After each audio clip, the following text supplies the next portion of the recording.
Wednesday afternoon stream of consciousness. So here's what I was thinking. I was in a meeting and people were talking about addictive thinking, and they were talking about earth people or normal people versus those of us who were in recovery. I brought this up and I started talking about it because here's what I think, yeah, maybe we're different, but when we put something in our body, maybe our brain reacts differently to it. There's a neurobiological process to it. Drink or use drugs or do anything like that, I'm probably going to process it different than normal people. Idea that I'm not a human being and I'm not like my human brothers and I have some kind of like fundamentally flawed way of thinking, that is just not true. Because here's the deal. There are people out there who struggle, who've never picked up drugs and alcohol in their life. Trauma therapy, for example. And I have people that struggle with thoughts of not being good enough, with resentments, self-righteousness, ego, all these other things. Do ourselves no good when we separate ourselves out. My message is for every freaking human being. And if you're not sure if you're a human being or not, give me a call. You can kind of describe yourself, and I'll try to let you know whether or not you're a human being. There are some people that I know that think they're human beings, but they're really not. They're kind of like some sort of space lizard,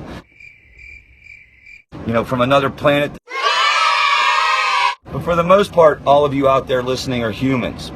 If you're a human being, understand that you are going to be laden with difficulties, and your thought process may be off, and you're going to have that little voice in the back of your head telling you you're not good enough, you're not a good enough mom, you're not a good enough dad, you don't spend enough time with your kids, oh my gosh, you didn't read enough to your kids whenever they were young, oh my gosh, you didn't spend enough time, you didn't coach enough little league team, oh my gosh, you should have got your kid involved in competitive pogo stick jumping, and you didn't, and that's why he didn't get into Harvard.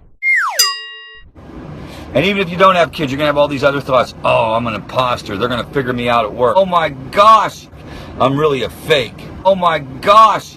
Oh, I got to be perfect for people to love me. Oh my gosh, no one will ever love me. All these other thoughts that go running through your mind. People out there watching this right now, and these people are the ones. You're out there, and you know you're out there, and you're saying, I don't have those problems, Rich. I don't think that way. My life is pretty darn good. Well, I'm happy for you that you think your life is good, and so ride it out. But here's the thing. You got problems too. We all got skeletons in our closet. That's just a reality of being a human being. And the best thing we can do is try to lean into those problems and try to face them head on and figure out better ways to do it, better ways to do life.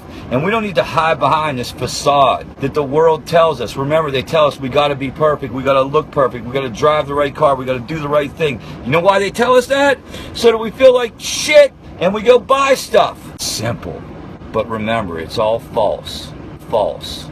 So if you're letting that little voice in the back of your head drive your actions and your behaviors, remember, it's a shadow and it's not real. It's not who you are. The truth is, you are incredibly powerful, can accomplish a lot more than what you think you can. And you probably have let the world tell you who and what you should be. And that's the last thing that you want to do. We are all Earth people. Well, except some of you. I think you know who you are.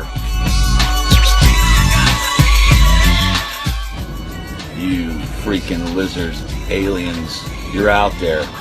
Lizard aliens, watch out!